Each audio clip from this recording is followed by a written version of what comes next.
still participating today. Ladies are here with the consent and knowledge of their employers, which we would like to thank them for allowing the ladies to participate. Instead of doing the type of panel where the ladies are all sent questions in advance, we decided to keep this as a very open and honest conversation today, and we invite all of you to openly participate in the conversation. So if there's something you'd like to know, something you'd like to suggest, anything at all, we invite you to please participate. Just simply wave your hand first and unmute so we don't have a lot of people talking over each other. I'm going to take the time one by one to introduce the ladies on the panel and then get them to tell you a little bit about themselves, and we'll go from there. So first off, I'd like to introduce Autumn Phelps. Autumn is a female driver who does LTR. She's OTR as well. She works for Spring Creek Carriers, and Autumn is a single mother with 5 kids. Hi, Autumn, and welcome. I figured out how to unmute this.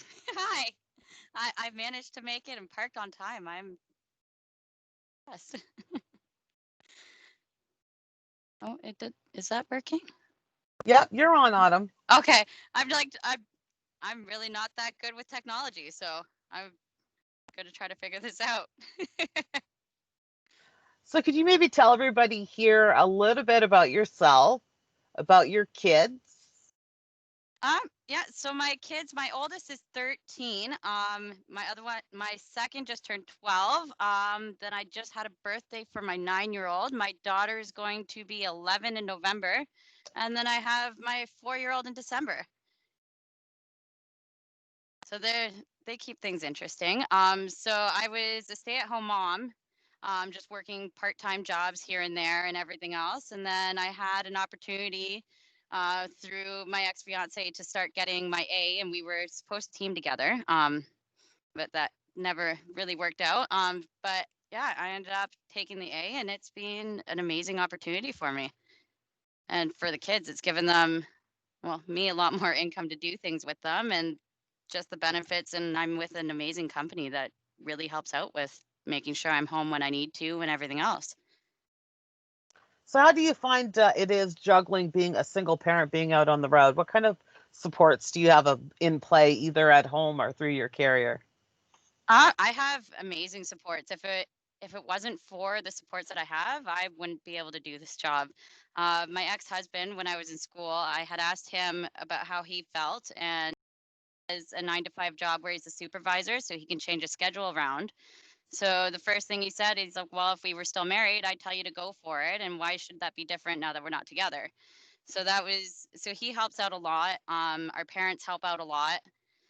We have a ton of family members that help out when we need them too. And whenever something happens where I need to get home or there's any type of special events for the school, work makes sure that I'm home.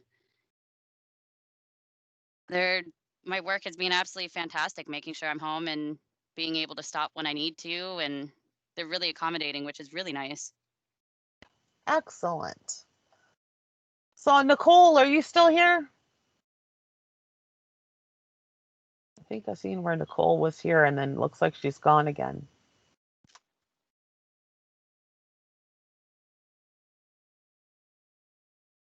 Here.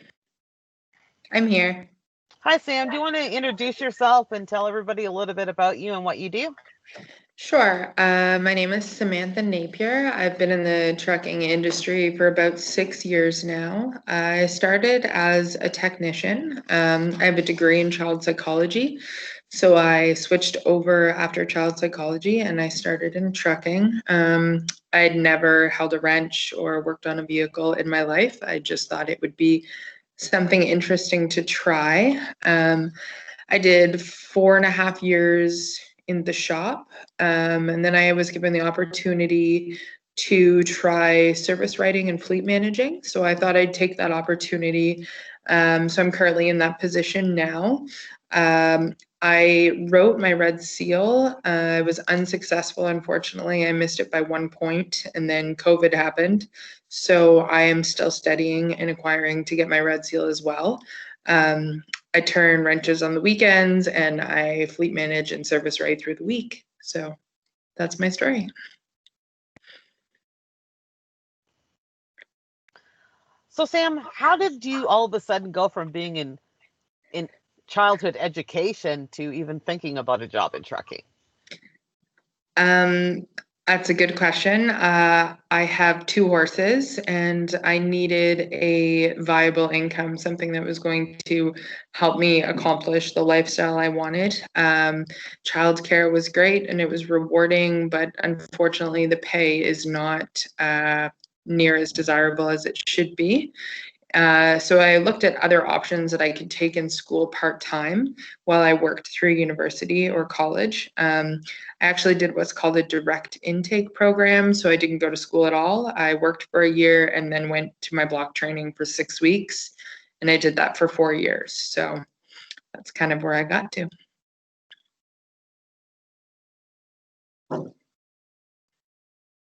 So did you, either one of you ladies, did you find there were any hurdles for you getting started into the industry? Did you have a hard time financing or funding to attend the schools that you needed to go to? Any kind of obstacles in those areas that you might want to talk about today? Like I know with me, I tried to get second career, but unfortunately the job that I had, I was in housekeeping. I tried to get into housekeeping so this way I could get laid off in the winter and get approved for second career, but they wanted me as a permanent position. So I ended up getting a loan through Fairstone in order to pay for my A. And then I wasn't able to get approved for the full amount, but then Zavcor Training Academy ended up working out kind of a deal with me where they'd pay the rest. So I would just work with them for a certain period of time after that. So if it wasn't, well, and you too, Shelley, you kind of helped me in the right direction in contact with Sarah at Zavcor.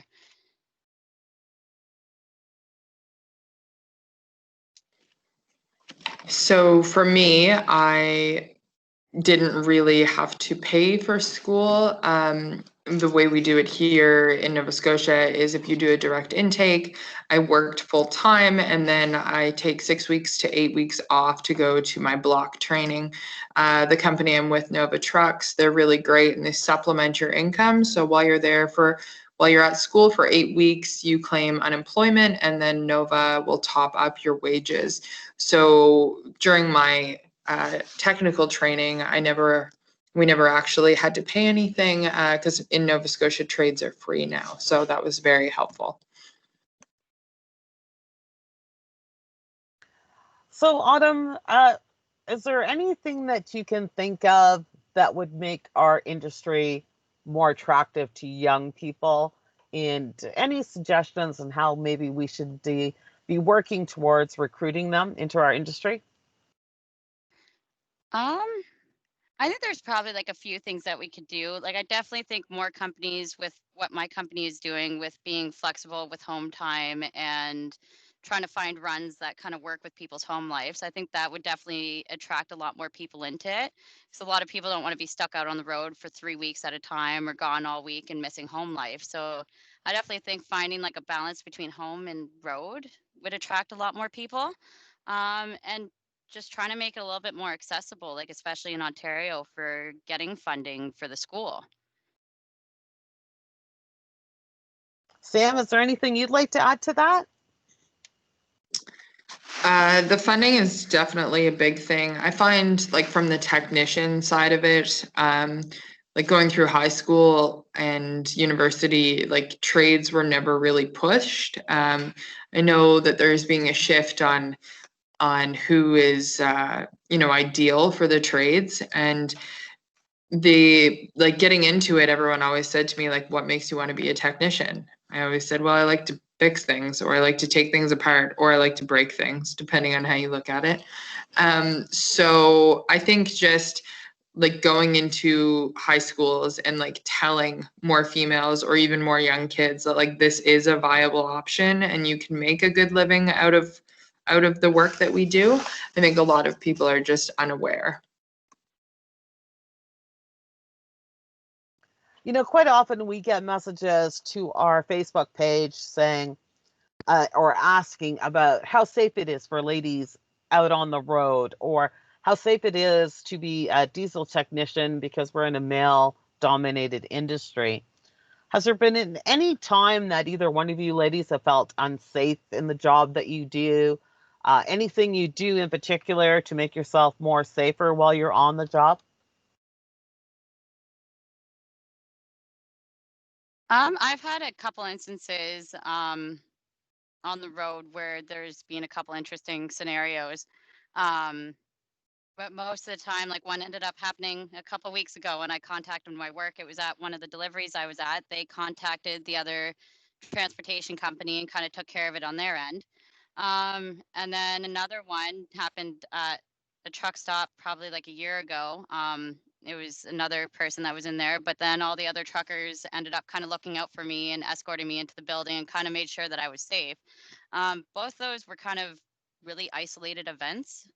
Um, but other than that, I try to park before it gets dark. I pull my curtains as soon as I park, and I try to research the areas that I go into first, because what's unsafe for most truck drivers would be unsafe for women as well. And I have my dog. He kind of seems to help out a bit.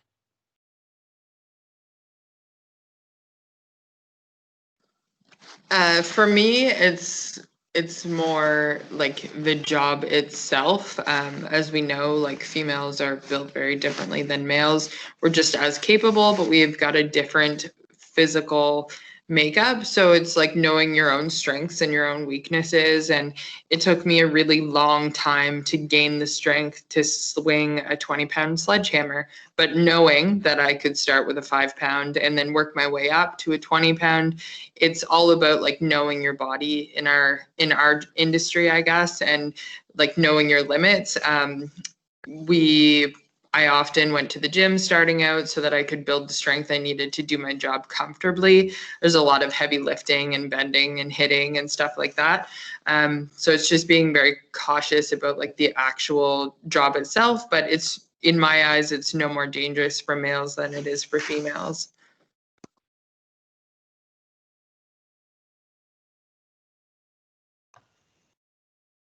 So basically, and I always say this, women can do the job just the same as a man. It just in some instances, we need to either train differently or use different techniques, or sometimes maybe a different tool in order to do the job that we do. Have your companies been easy to work with in that area? If you need a specific tool because of your build, are they helping with that? Do you find that they're pretty easygoing in that direction, or do they just kind of tell you to, figure it out? For the most part, for me, a lot of our industry or my job requires us to have our own tools. But if it's something that is out of the norm or specific to a vehicle, I just ask my employer, and they're pretty good at getting it. There's a will, there's a way. When I first started, I was unable to lift a tire off of an axle. So I used to use a square nose shovel and stick it under the tire and then step on the end. It gives me a little bit more leverage. I now don't have to do that, but starting out, it was just finding tricks and tips to make it a little bit more accessible.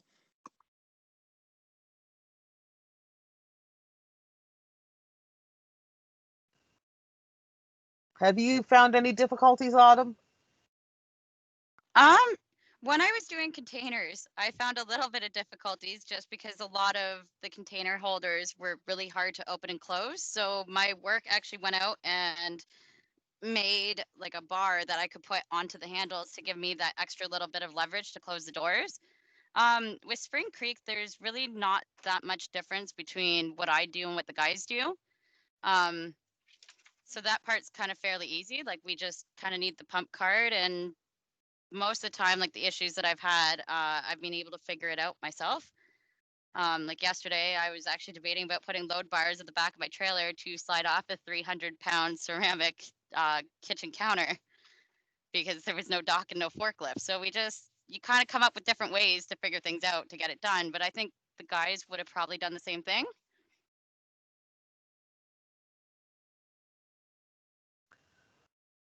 So, is there anything you'd like to suggest to any carriers that may be listening, people from HR? Quite often, they're always thinking that there's something different they have to do to recruit a woman into their facility. And I think we've all been a part of numerous talks and in our own mentors group where, as women in the industry, we don't expect any special treatment compared to the men. We think we're all pretty equal. So for these carriers that are trying so desperately to get a woman into their establishment or into their diesel technician shop, any suggestions you want to make to them? Do you think advertising has a role to play in that? The fact that we always see men used in advertising, or any kind of hints that we might be able to give them to walk away with today?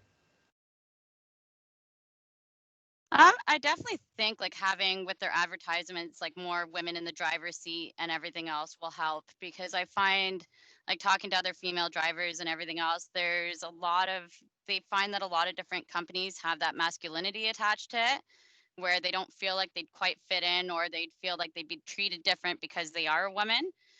So I think if more companies kind of do that whole family oriented type of approach to it and just being open a little bit more, that would help. Other than that, like, yeah. Ow, ow, ow. Can you let go of my hand, please? But yeah, I would suggest like the advertising for sure. And just kind of making it, because most women have kids and family oriented. So just kind of taking a page out of Spring Creek's book, where they are very lenient towards working with home time and family events and everything else. I think for me, a lot of what I noticed, I was looking for another job at one point. I was feeling a little unsettled, and I went to a few interviews, and every company I was interviewed by a panel of men. So I was one female sitting in a panel of older gentlemen, and I found it very intimidating. Some of them were lovely, others grilled me really difficult. And I think that having a female, whether it be a service writer or someone else in the management, sit in on the interview process would have been really helpful for me.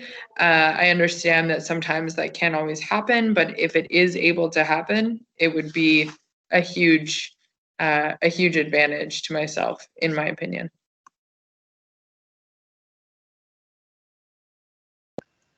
We often hear in the driving world that drivers don't feel that they're appreciated enough for what they do. Drivers don't feel that they're paid enough for what they do.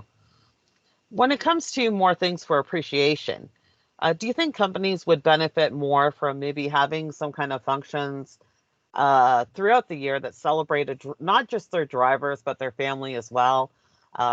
Family fun days, things like that are basically of low cost and can be a lot of fun. What are your thoughts on that? I think that would be a great idea. Our work, like Spring Creek, had actually thought about that at the Christmas party. They were thinking of getting a couple people, like from the office, and a couple drivers together, and not just do the Christmas party, but do like a family barbecue in the summer and kind of have a get together, because we are like a family oriented company. So I definitely think that would help. Like I found in our company alone, like we all kind of get together outside of work, and that helps boost morale and everything else. And it just kind of like an easy, laid back way of kind of talking to their drivers and kind of being friendly with them, I guess, instead of just kind of telling them what to do or barking orders at them and going, hey, you need to be here at this time or that time, and trying to force them to do things they don't want to do.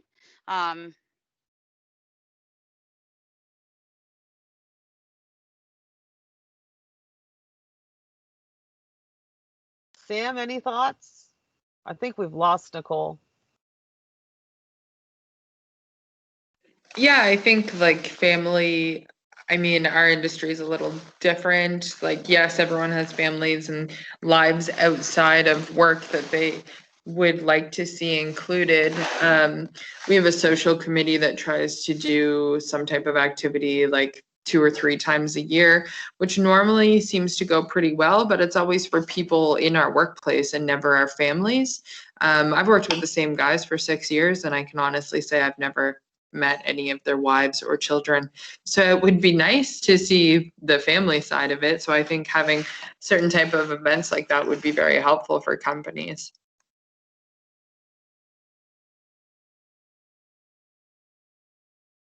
We often heard it said that, women have a lot of issues with the men that they work with, sometimes in their own work environment or delivery drivers coming in, or when they're making deliveries at shippers and receivers. How do you find it is when you're in those scenarios? Do you have any difficulties with the men? I know quite often I would once in a while get the odd one that would say to me, "You actually drive that?" Or I've walked in and had the lady at the counter go, "Oh, I put the dirty mats over here in the corner for you," not realizing that I'm actually a driver there to pick up a load. I've had that a few times where I've walked in and I'll just kind of stand there and go, "Hey, like, where's the shipping receiving office?" And they're like, "Oh, it's right over there, but why would you need to go there?" And I've told them that I have a delivery, and they're like, "Oh, like a straight truck?" And I'm like, "No, it's a 53-foot trailer with a highway unit." And they just look at me, and it's like, "Whoa, you're tiny and you drive that?" And then there's like the occasional people that try to flirt or hit on me and everything else. It's just learning how to deal with them. I think that's where all my customer service abilities come in. Um, but other than that, like, it's been pretty good on the road. Ow, ow, ow. Why are you so nippy right now? Sorry, I have the dog using my arm as a chew toy.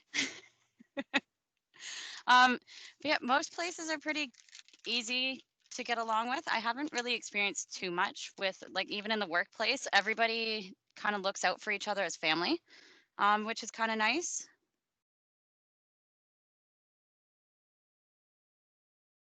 So for me, I have zero issues with the guys I work with. They are fantastic, and I'm just as capable in their eyes, which is great. Like I get treated just like everyone else, which I really enjoy.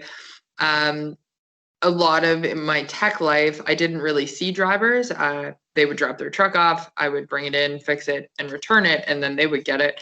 And now in my service advising and fleet side of it, I often get the dirty looks or the comments when I do a bit of self-diagnostic when the truck comes in, or I throw some words out there where it actually I know what I'm talking about on the technical side of it.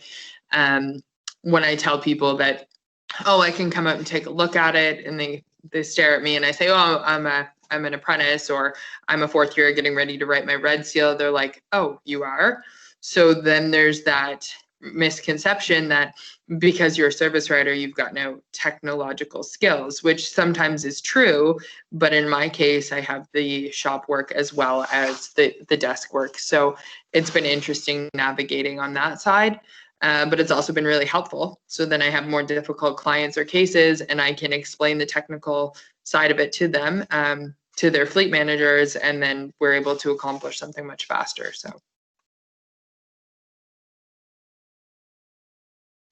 When it comes to mentorship, how do you ladies feel about that? Do you feel more comfortable knowing that you have somebody that you can reach out to anytime to discuss what's going on?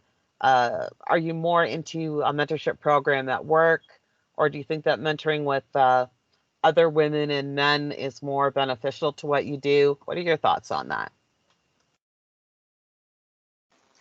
I think any type of avenue of mentorship is extremely useful. Like, I know myself, I probably wouldn't be as far in this industry as I would have been if I didn't have it. So there's a ton of other women truckers that I talk to, and they are great help. And then I've kind of had the benefit of all my friends being drivers, so I've been able to kind of bounce things off of them when I'm stuck or anything else. But a mentorship is definitely a great tool to have.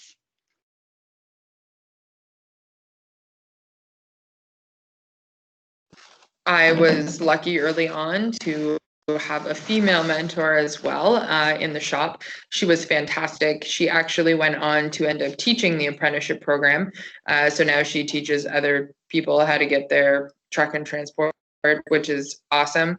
So I was really lucky to have Dana at the beginning. And then when she moved on to a new position, a couple of the older gentlemen at work kind of stepped in and took me under their wing. And I am a firm believer of mentorship. I would not be near as knowledgeable or as far ahead in the game as I am now without it. Yeah, I'd have to agree with you, ladies. My very first mentor when I got started into the industry, I now work with at the same company. So, like 20 some odd years later, we are back working together in the same place. And I still to this day don't hesitate to give him a call and say, "Hey, I've got a problem. Can you help me out?" And he's always more than willing. I think sometimes too, we hear a lot out here on the road, and we've heard other women say, you need to have a thick skin to work in this industry. Toughen it up, pull up your big girl panties. What do you say to people that make those kind of comments? I mean, I don't think this job is for every woman or even every man. But what are your thoughts on that, ladies? This job definitely isn't for anybody or everybody. But when it comes to having thicker skin or anything else like that, I think that kind of could go towards any career. In this job, we're going to deal with people that aren't happy that females are driving or try to give us a hard time. But to me, it's the same as working in customer service and having an unhappy customer come in and having to kind of work with it. It takes a certain set of people skills. In order to kind of navigate those situations, but I wouldn't necessarily say you have to have thicker skin. For me, the culture in the shop is changing. Shop life has definitely come a long way in the 5 or 6 years I've been in the industry. Like Autumn said, like the trucking industry or certain aspects of the trucking industry is not for everyone. Not every female is going to want to be covered head to toe in grease or have dirt under their fingernails or oil in their hair. That is just a reality. I personally was okay with it, didn't ever bother me, but some women would not be all right with it. As for having a bit of thicker skin, I wouldn't necessarily say you need to have thicker skin, but you need to be extra proud of what you do. My pride in my work and my ability to do the job just as well as anyone else has made me just as successful as them. I think that goes without saying, Sam, having a lot of pride in what we do. And, you often hear drivers saying, pride in their ride, right? Chrome and chicken lights, the more the better. We use the truck shows in the warmer weather to show the world and other drivers just how much pride we have in the rig that we drive. And I think it goes without saying, without very good diesel technicians, some of us wouldn't, be able to help out those miles and have that pride in our trucks that we do. I know I was recently talking to a female technician here in Ontario who was pretty proud of the fact she's only been there a year, and she now has guys that come in that request her compared to the other guys that she works with. And she found that a very big honor, that people are starting to respect her for the work that she does rather than what her sex is. Have any of you ladies gone into the school system, whether it's public or high school, to talk about what you do? And how important do you think it is that our industry start worrying a little bit more about doing that type of thing rather than just trying to fill the empty seat?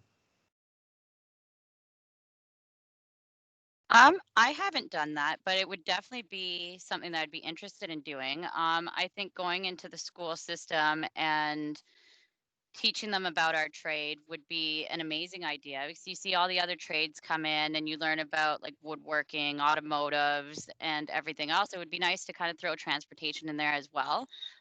Because I know with me when I was in school, you didn't really hear about it too much. I really only got into trucking because of all my friends and everybody else. They ended up growing up and getting into it. So it would definitely be nice to start introducing like the younger generation to what the ins and outs of trucking is. So this way, when they get older and they can't figure out a career, they can go, oh, maybe this will be the fit for me. I definitely think that visiting schools and, educating children or teenagers on some of the options, like Autumn said, it is a career that you can come at to later in life. But I do find a lot of the people I speak to in that age bracket, say 14 to 18, have a bit of a misconception of what trucking really is. They think it might be dirty or not as viable as they think it is. And we are working on changing people's conception of the trucking industry. It's great to hear that there are companies out there that allow you to be home for your children, Autumn, and are a bit more flexible. I mean, technicians is a dirty job, plain and simple.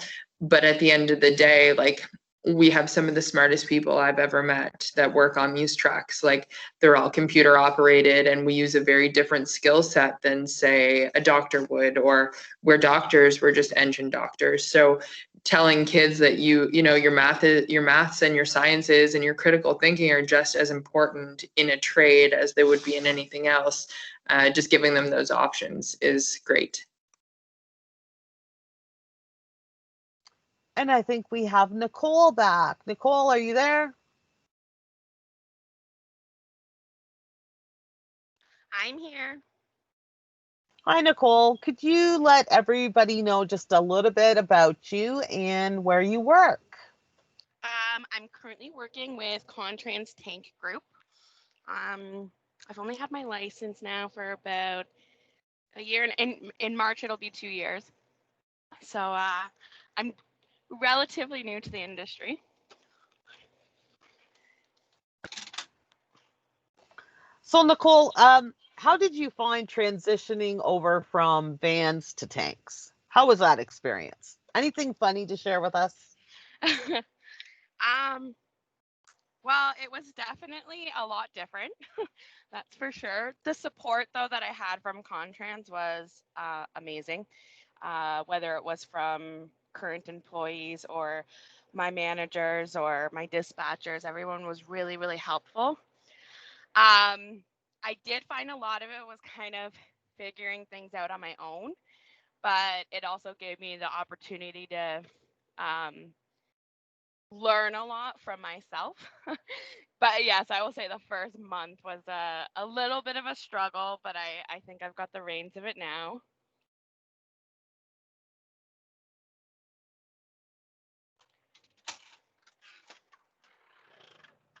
Sorry about that. Forgot to unmute myself. So, Nicole, being the fact that you do tank, there's a lot more, I guess, heavy lifting involved when it comes to your hoses and different things like that. Do you think that driving tank is something that's just not a good physical option for women? Or is it something that maybe if you're going to be doing it, you should start out at it younger in life, like you are getting started in your career?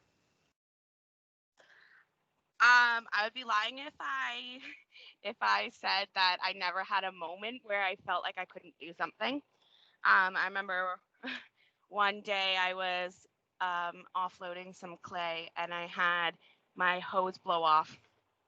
And I'll tell you, when a hose doesn't seem that heavy when it's empty, but when it's caked full of clay, it's extremely heavy. And to try and lift that to get it back on, or even to try and lift it to get the product out of it so I could get it back on, I had a little bit of a breakdown where I sat on the ground and said, like, I can't physically do this.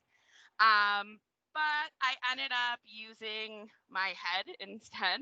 I got myself a step stool so I could get up higher, and I physically had to use my body, and I was sore for a good day or two afterwards, but the satisfaction afterward was worth the struggle that I went through.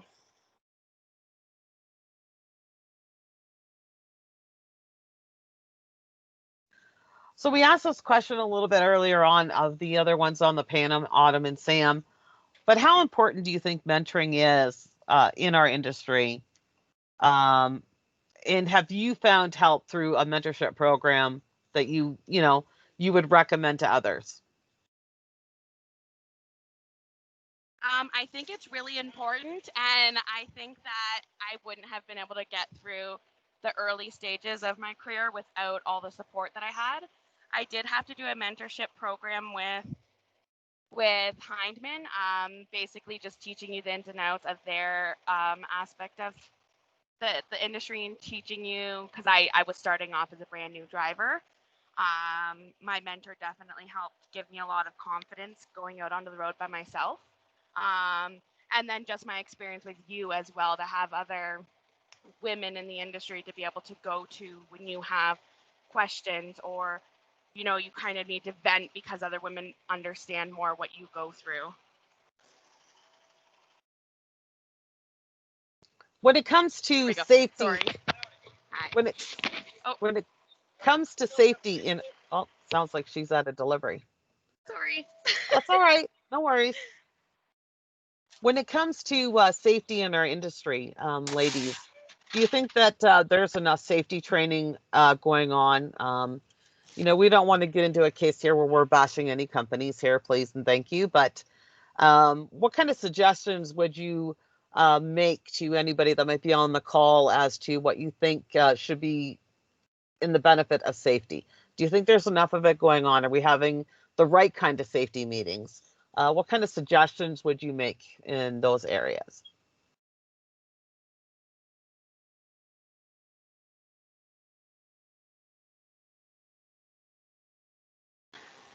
Like the only thing for me and our side of it is, like, I was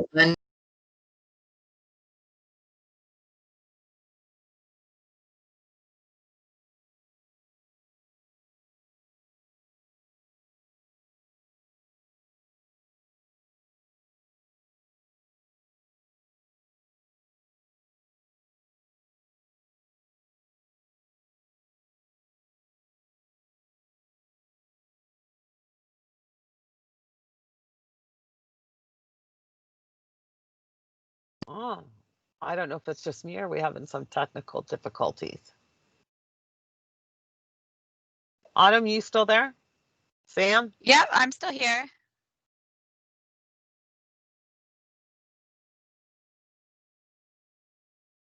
Okay, anything you want to add to that, Autumn? I don't know, and all of a sudden it seems like we lost Sam and Nicole at the same time.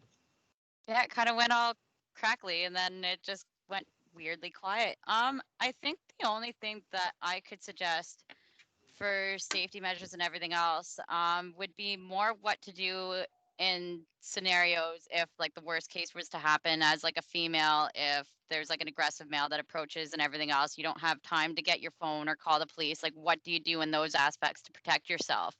I think that would be a good aspect to kind of bring in some type of training of how to deal with that if the worst case was to happen. But overall, the companies that I've been with, they've been amazing for general safety with the truck. Like, they've been, and kind of just teaching the ins and outs of how to be a safe driver and everything else. I've had that luck where most of them are very safety conscious. Like with Savcor, they actually had a safety, we called it like the safety tango line in the morning, where you actually drive your truck before you leave the yard through the pit, and they checked out the truck and trailer before you even got on the road after you did your pre-trip. So I've kind of lucked out where I've had very safety conscious companies to work with. But I think it's just more general, like, personal safety that we could kind of start touching on. Yeah, I guess, as we're heading into the US, which has been, on a good day, can be unstable in certain areas, the lower part of Texas and certain areas of California, St. Louis. Now, between the COVID hotspots and the riots that have been happening, do you think like a basic self-defense class would be something that would be beneficial to not just women, but to all drivers. And are you finding any issues right now with washroom facilities, safe places to park?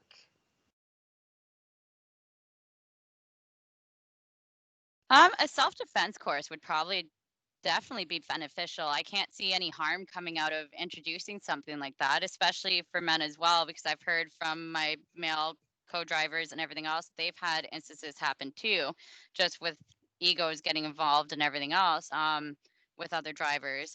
So just kind of have conflict resolution courses or something like that. And then with all the COVID stuff with restroom accesses and everything else, like I found with myself, we go to main regular customers. So I actually had some customers with the rest areas being shut down and everything else that would leave a key hidden for me and tell me where it was hidden. So I'd have access to their building at night while I slept there. So I've definitely lucked out that way. I know not every other driver has had that experience.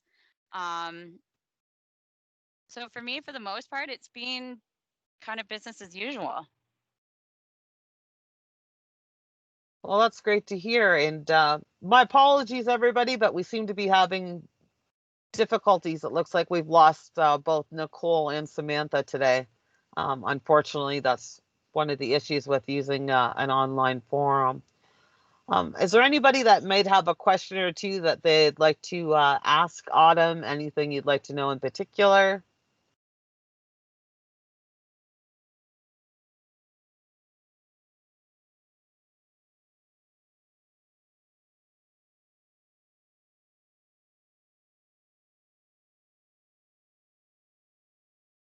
It's a pretty quiet group in here, Autumn.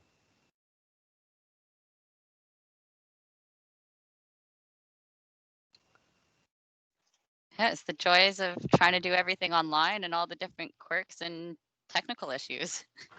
That's for sure. So if you could give one piece of advice to anybody thinking about becoming a truck driver, what would that piece of advice be? I would just tell them to go for it. It would be, to go for it and to kind of go with the expectation that nothing ever goes the way you plan it to on the road. And just to kind of go with the flow with a lot of things. You just kind of go with the flow and just run with it. I think we got Nicole back.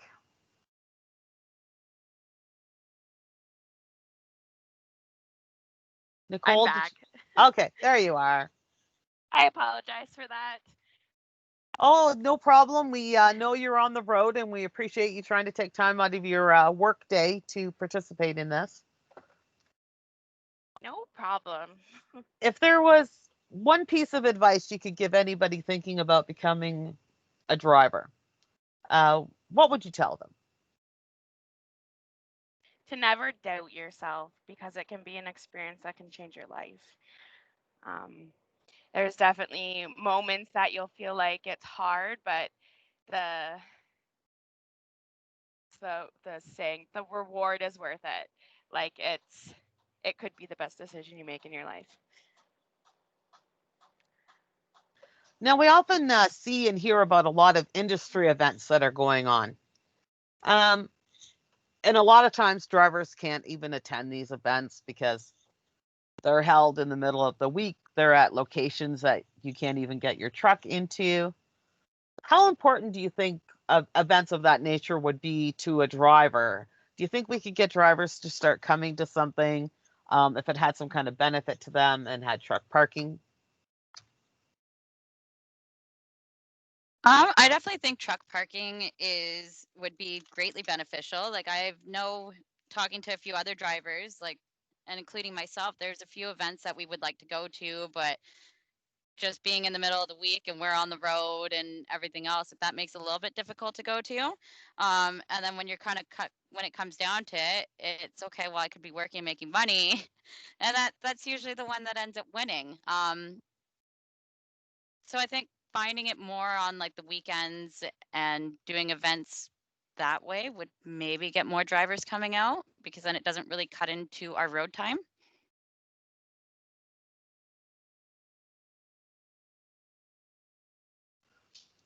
I think it's safe to say, ladies, because we all see it. We're in a lot of the same trucking groups on Facebook. You know, we see a lot of the keyboard warriors, as we call them. How important is it to you that, you know, we're getting, as drivers, we're getting accurate information about up and coming regulation changes? Do you find you're getting enough of that quicker and sooner enough, or do you find there's just a lot of miscommunication going on? Maybe not at the carrier level, but between drivers themselves. I found that I'm getting information a little bit quicker. Well, especially with you, you're pretty on top of sharing everything. I actually bumped into somebody at the border the other day that brought you up and said that the information you post in the groups and everything else is incredibly helpful to them. Those groups definitely have their share of keyboard warriors, but I think the majority of us kind of tune them out or just use it as something to have fun with and kind of joke around with. Um, ow, that's my hand. That's attached. Yeah, so I definitely think social media definitely has its benefits with getting safety regulations out quicker.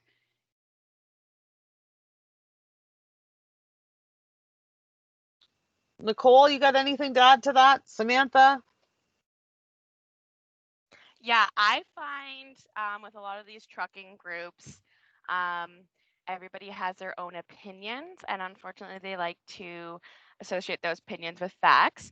So I do go to a more reliable source if I have questions.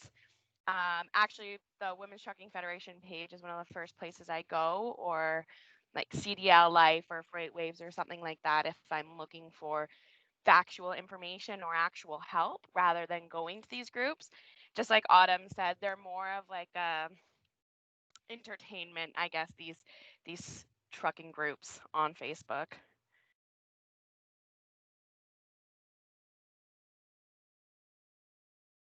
So I do happen to know we have president of one of my favorite organizations on the line, as well as a gentleman from out at the Saskatchewan Trucking Association. How important do you think is it for these associations who are basically more carrier oriented, and that's who their members are as a general rule? How important do you think it is if some of them was to start sharing information that might be important to drivers on their social media?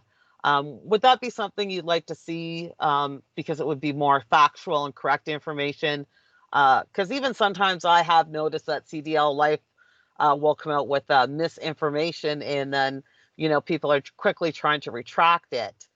So if any of these other organizations were to start posting stuff more geared to the drivers and driver centric, would it make you want to know a little bit more about them, and maybe possibly encourage your carrier to become a member of these type of associations if they aren't already?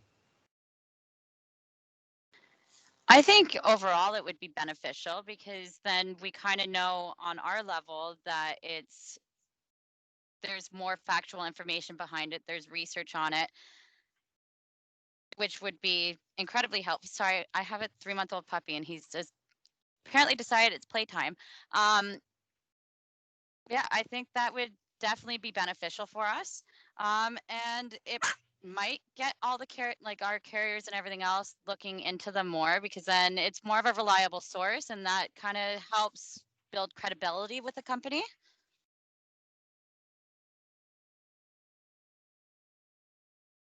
I think with the current, like the most recent changes that happened on September 29th, something like that would be beneficial to carriers, because I know in my situation, they did pass on the changes and the information via email, um, but it was really basic information um, to actually know how it worked in a practical sense.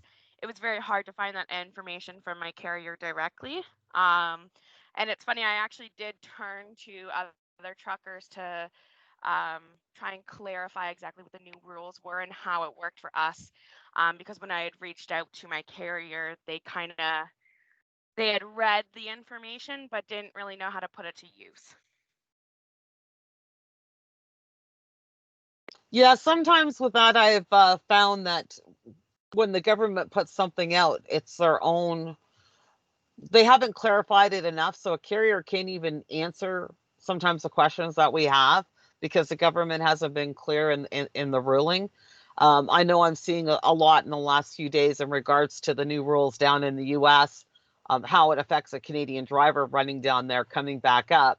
And I think some of that confusion has to be with the, due to the fact that under personal conveyance, we can't use that in the US coming back up into Canada. So it is getting very confusing from drivers going to, okay, what can't I do down in the US? I don't want to get dinged for it up here in Canada.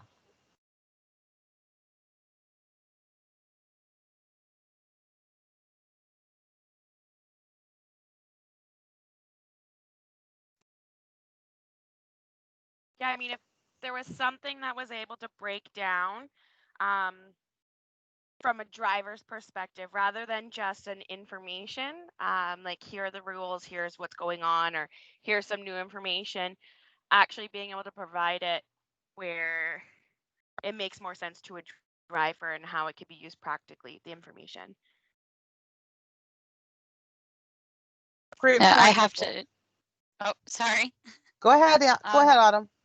Yeah, I have to agree with her because a lot of the information what comes out, it's just very like law language and everything else, where if we break it down into very practical, okay, on the road, if you're doing this and this and this is how the log will kind of use it and everything else, and make it more practical for us. It would be a lot easier for us to understand it instead of trying to decipher all the technicalities in it. So we have a question from Pauline. She says, I'm wondering if any of the women on here have ever thought about starting their own business or if any of them already have.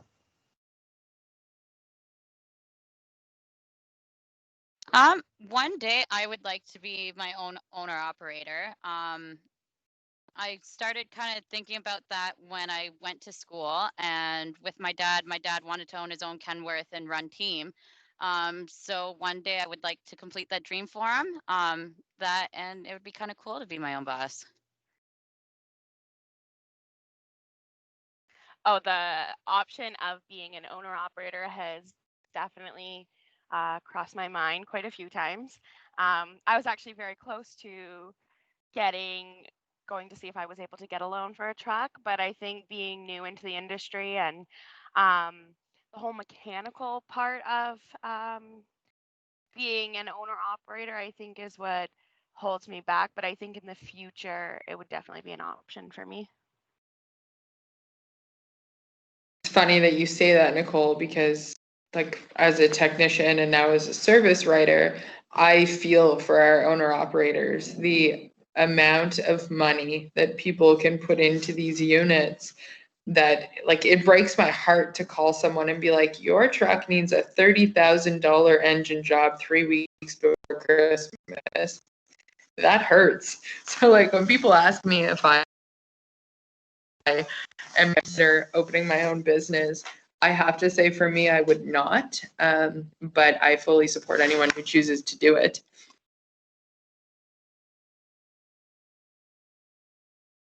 Yeah, I think sometimes, Sam, getting to your points there, a lot of people want to become an owner operator, and we hear them talking about it. I also know probably 3 gentlemen right now who didn't even survive a first year being an owner operator because they didn't have enough information going in.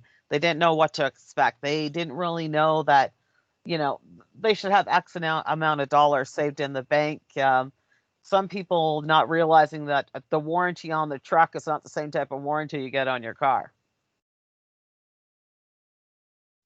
Just things like an oil change cost approximately $900 every 80,000 kilometers. That's a lot of money in my books.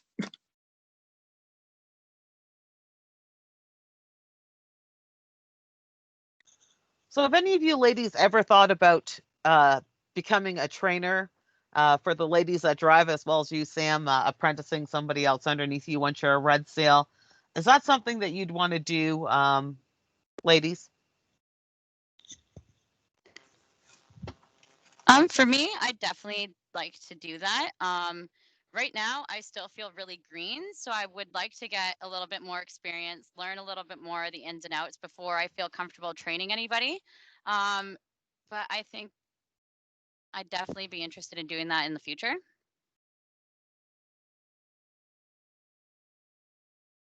I think it's something that I would definitely consider. When I was with Hindman, again, I was a newer driver. I had been there for 7 months at this point, but I got the opportunity to be a mentor rather than a trainer. Um, I had two younger females that actually had their license for a few years and had run team. And they were just looking for confidence building while going out on the road by themselves. And it was a very rewarding feeling for me. So I think once I get, just like Autumn said, once I get more experience and with the industry, it'd be something that I would really like to do.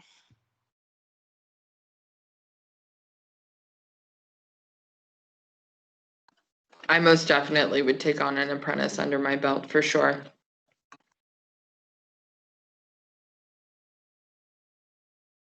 Do you believe that there's any kind of like maybe a training program that would be great if you're a driver trainer to take before you start getting into training other drivers? Because as we all know, 20 some odd years ago when I got my license, there was big difference in rules and regulations and PTI, and we all become complacent as we go along. And I don't care what career you're in, we all get to be that way. Do you think that some kind of program like that would be beneficial to you as well as to the carrier? I think something like that would be great. Then this way you kind of learn how to train somebody, and I think it would just be probably more knowledgeable, because then you might learn stuff in that program that you didn't really know, and just kind of it helps you teach people a little bit better. I think something like that would be great. They have that at McDonald's before you become a manager or anything else like that, where you go through a training program on how to help train people. So I think that would be great.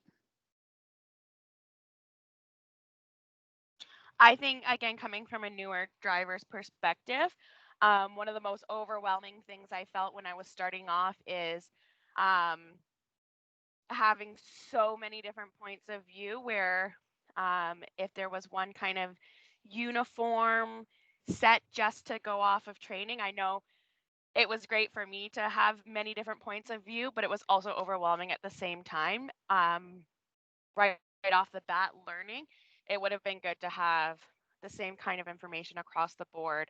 Um, my trainer was incredible, but there were a few things, just like Shelley had said, being complacent because they've been doing it for years. Um, there were a few things there that I think training on, like training the trainer, would help. We have another question here. It says from Jennifer, do you think that women would be more successful with female trainers and mentors?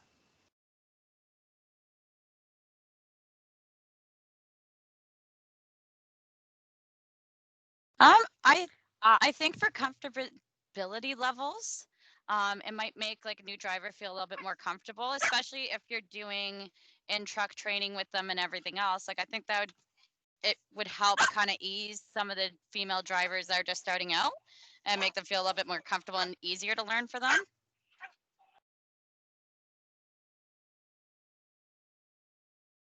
I've worked with men for most of my life, and starting off in the industry, like when I went to school, it was all men. I was actually the only girl at the entire school. Um, but when it came down to actually learning, I did have a female. Um, to me, it's I get the comfortability thing is there for sure. Um, but either way, as long as the information is there, I think in truck training starting off, a female with another female is a lot less intimidating.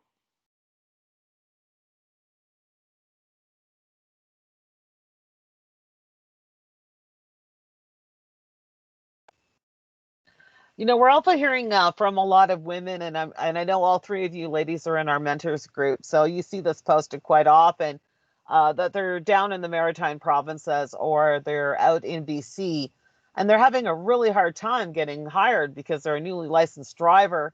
They get everything from there's no female trainers, or we don't take newly licensed drivers. Um, is there anything that you'd want to say about that? I mean, do you think that, a carrier should give you the option, being a female, whether or not you're willing to go on the road with a male trainer? Or do you think it should just be forced upon you, that you have to go with female trainer? I don't think we hear of a lot of sexual harassment cases here in Canada, like we read about what's going on down in the US. So do you think that your career should be stopped short after you've just spent all this money to go to truck driving school and now you can't get a job because they don't have a female trainer? That definitely shouldn't be something to stop. I know when I started driving, I had a male driver. I think I went through 4 trainers. They were all fairly amazing. Each one of them taught me something different. I don't think that should be something that stops somebody from getting into a truck. With me, with the male driver, I was more doing all local work. I never went OTR or anything else with anybody in my passenger seat or me in the passenger seat having to share a bunk with another driver. So I can't speak too much on that experience about being on the road with a male trainer.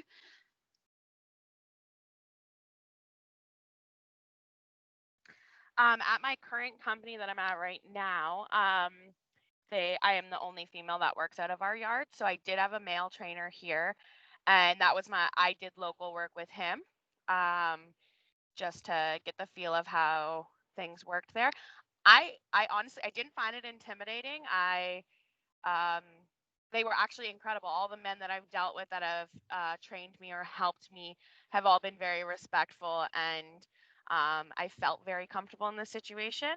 Um, so I don't think women should let that stop them. Um, it's a matter of the first 30 seconds, and um, once you're there, just say, I'm learning, this is my future, this is my career, this is something I want to do, to not let it hold them back, and to make that clear to these people that are telling them that I don't have a female trainer, because I think that, in my opinion, it's completely unfair, especially if they're not offering that option of having a female. Then there needs to be another way for that driver to be able to learn and be able to have an equal opportunity.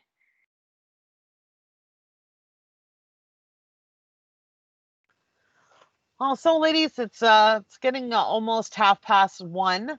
So, do we have any more questions from anybody off the floor? Is there anything either one of you ladies would like to bring up that you think is kind of important for our audience to know? And any final remarks?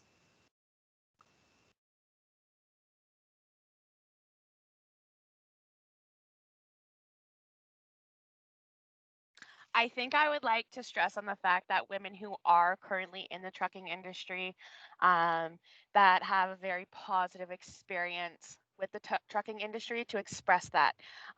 Social media is a very powerful tool in today's age.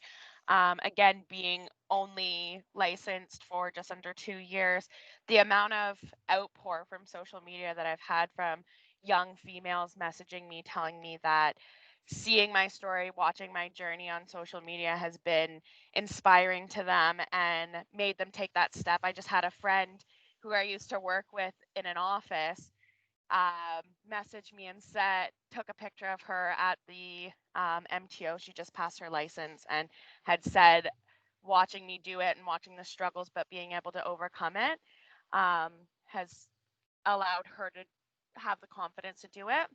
So I think sharing your journey and the struggles that you go through, to show that, these things are going to happen, but it's not something that should stop you. It's an incredibly rewarding job.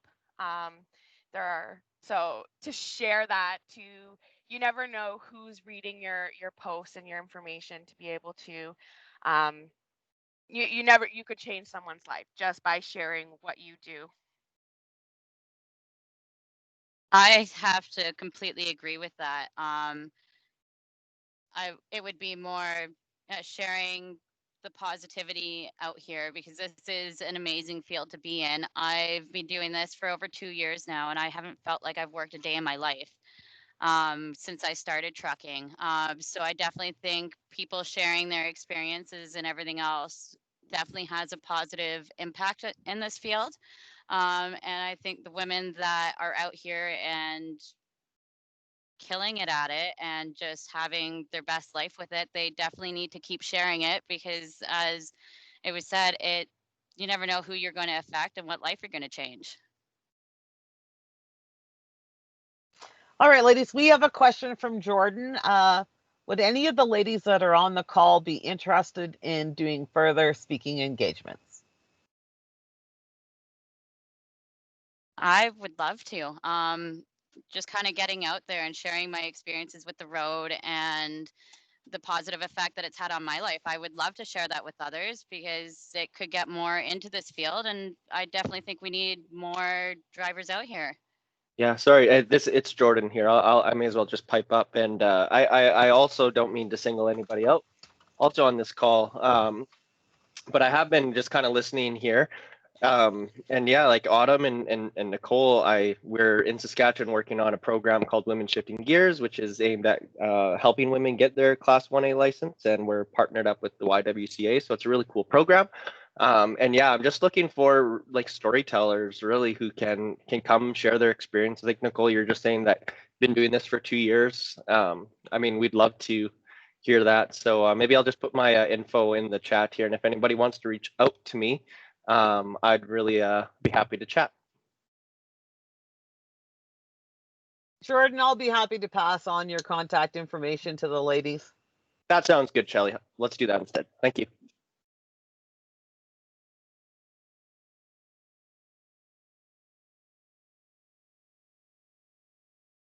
Yeah, like I said, it's just going on exactly what I had just said. If by me telling my stories, the hardships and the great times that I've had so far on the road, if that could help anyone experience the thing that I've done, I'm gung ho. I think sometimes too, we often hear people, they don't want to talk too much about the bad on the road or the bad day out on the road. But I always looked at those as a learning experience for myself personally. I don't know how you ladies feel, but I always say for every bad day, I have 500 good days. So I think sometimes explaining a bad day doesn't scare people away, but it makes our job real. Because let's face it, not everything's sunshine and roses. Honestly, the way that I look at it is my bad days are kind of what make me love my job, is that I can so easily overcome a bad day, because at the end of the day, I love my job. So these bad days don't feel, and I think that was something, me getting into it, you've seen a lot of people's success stories or positive aspects of the job rather than the negative. And I think the negatives are what scare people away from going into the industry, which if you can share these negative stories and say how they didn't really make that big of an impact on your career, because you were able to overcome it and the positive exceeds the negative. And that's important to share with people wanting to get into the industry. But yeah, everyone has bad days, but there is the option to overcome it, and that there's so much more good in it than there is negative.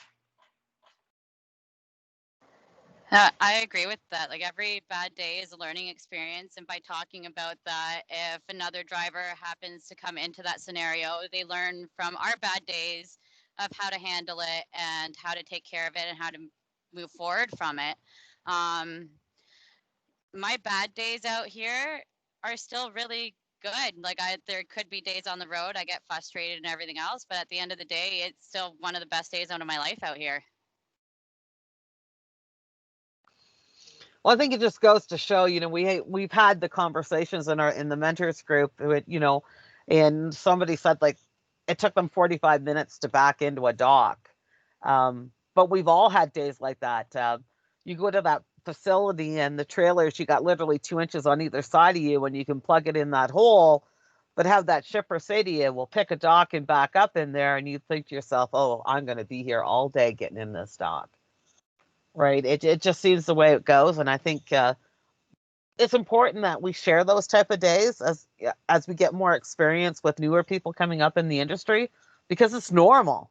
It's a normal day. We all go through it. Sitting for hours at customs or at a customer, sure, after a while it doesn't impress any of us, but we do have those days, and it's a reality of our job, right?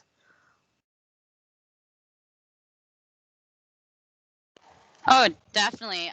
Being LTL, we get put places with a 53 and a highway unit that people would sit there and go, you can't even get a straight truck in there. And there's days where we can get it one shot, and there's other days we get an open dock with no obstacles or anything else, and we spend an hour trying to get into the dock. It happens to everybody.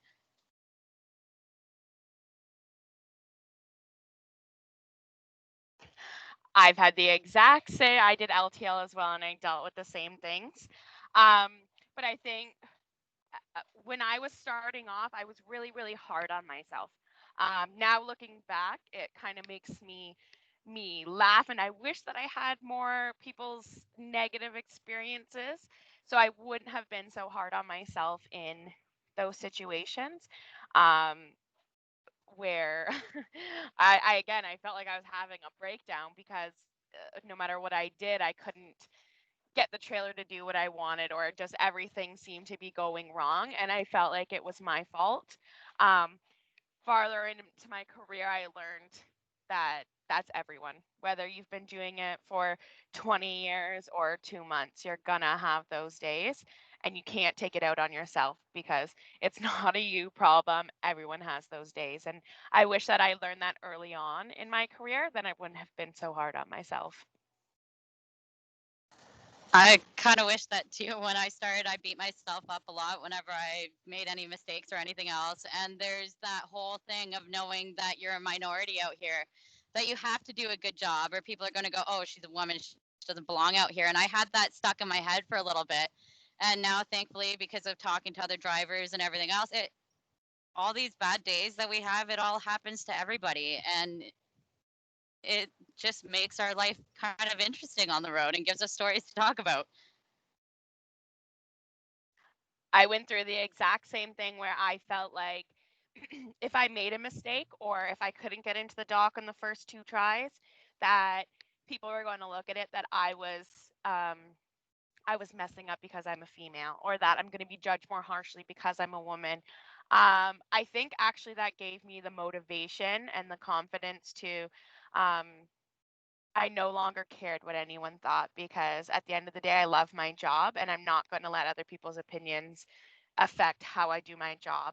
Um, that in turn actually made me better at my job. It made me more confident because um, I learned to say, yes, I'm a female, and yes, no matter what, there are people that are going to blame when you make a mistake on the fact that, you're a girl. And it goes the same way the other way when you do back into the dock first shot. They're going to say, oh, like, well, I've never seen a girl do that before. And I think those are things that you're not, that stuck in my head when I first started driving.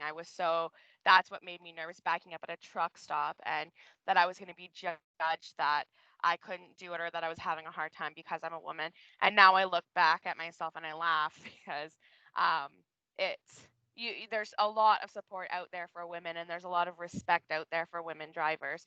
So it's not nearly as much criticism against female drivers as what I expected. Yeah, I agree. When I started this, I was expecting to kind of hit a wall trying to break through and get into this industry, because everybody's like, oh, women don't belong here and everything else. But it's very few minority drivers that sit there and look at it like women don't belong out here. I found the majority of other truckers that we bump into and everything else, they are happy to see us out here, and they're like, you guys need to get more females out here. You guys make the roads a better place. You're more cautious. And there is a lot of positivity with us joining the field. There are those very few that unfortunately kind of gave themselves a really big voice and has led to that intimidation with other female drivers just starting out because they kind of want to avoid all that. I say for every one person that is against, because I run into it where people have opinions about females being out on the road.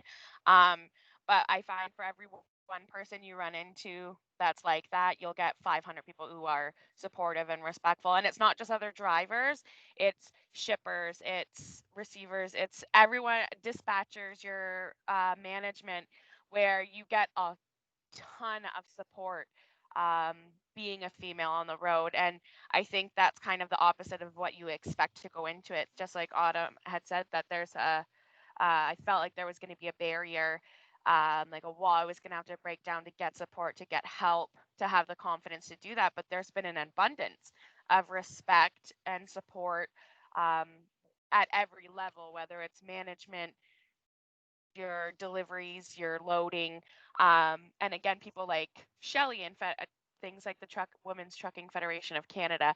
There is an incredible amount of support for female drivers out there, and I think that needs to be really known to young women that are considering it or haven't really even thought about it because of the stigma that comes around with female drivers. Well, thank you, ladies. I want to thank you both for taking time out of your driving days today to participate in the days of being on ELDs. I know that that was a very generous sacrifice for both of you today, and we thank you for that. The information you shared has been tremendous, and we thank you. For everybody in attendance, thank you for participating. We're glad you showed up. A special thanks again to our sponsors. We also have a message from Jordan saying, thanks for letting us sit in. He has to take another call. All the best, and thank you to everyone. And thank you so much for inviting us to be part of this. It's an amazing experience. And yeah, it's nice that our work schedules lined up, that we were able to take part in this. It was fantastic. I'm sorry we're not doing it in person, but you know, COVID. So Yes, thank you, Shelley. It's always a pleasure. all right. Well, everybody have a great day. You ladies stay safe out there, and we'll talk to everyone again soon.